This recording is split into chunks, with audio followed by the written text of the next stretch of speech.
Hi guys, welcome back. അപ്പോൾ ഇന്നത്തെ video ഒരു ബർത്ത്ഡേ വ്ളോഗ് ആയിട്ടാണ് വന്നിരിക്കുന്നത്.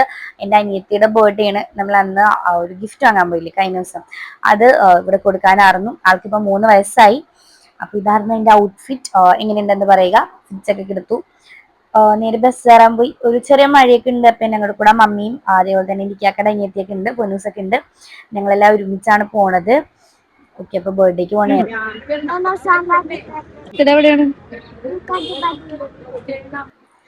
പോണ വഴിക്ക് കട്ട്ലേറ്റ് ഒക്കെ കഴിച്ചു. അപ്പൊ അവള് പറഞ്ഞാൽ തന്നെ നമുക്ക് പുക്കാട്ടുപടിയിലാണ് ഇത്താത്തേക്ക് താമസിക്കുന്നത്, അങ്ങോട്ടാണ് പോണത്.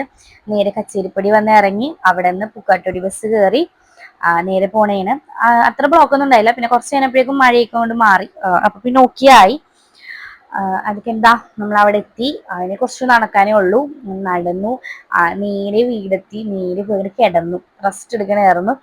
അങ്ങനെ ആ ഒരു ടൈമില് ഡ്രാഗൺ ഫ്രൂട്ടിന്റെ ജ്യൂസൊക്കെ കൊണ്ടുവന്നു. ഇതാണ് നമ്മുടെ ബർത്ത്ഡേ കാരി. അപ്പോൾ അവൾക്ക് കുറെ നേരം കളിച്ച് ചിരിച്ച് ഒക്കെ ഇരിക്കണായിരുന്നു.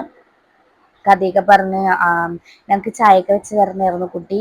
അത് കഴിഞ്ഞിട്ട് എനിക്ക് ബിരിയാണിയും ജ്യൂസൊക്കെ തന്ന് വയറൊക്കെ നിറച്ചു.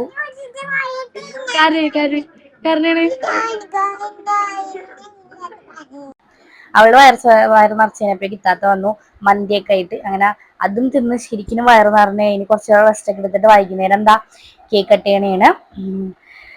ഇവർ രണ്ടുപേരും അല്ലെങ്കിലും ട്വിൻസ് മധുര, അതുകൊണ്ട് ഒരുമിച്ചാണ് കേക്ക് കട്ടിങ് ഒക്കെ. ഓക്കെ, അങ്ങനെ വൈകുന്നേരം ആയപ്പോഴേക്കും ചായ ഒക്കെ കുടിച്ചു. പിന്നെ തിരിച്ച് വീട്ടിൽ പോകാൻ നിൽക്കണേന്. അപ്പൊ വീട്ടിൽ പോകാൻ നേരം നെസ പിടങ്ങി നിൽക്കണേന്ന്, വഴക്കിട്ടു. പോണത് കാരണം വഴക്കിട്ടിക്കണായിരുന്നു. അങ്ങനെ ഒരു യുദ്ധമൊക്കെ കഴിഞ്ഞു, കരച്ചിലൊക്കെ കഴിഞ്ഞു നമ്മളിതാ നേരെ ഇറങ്ങി.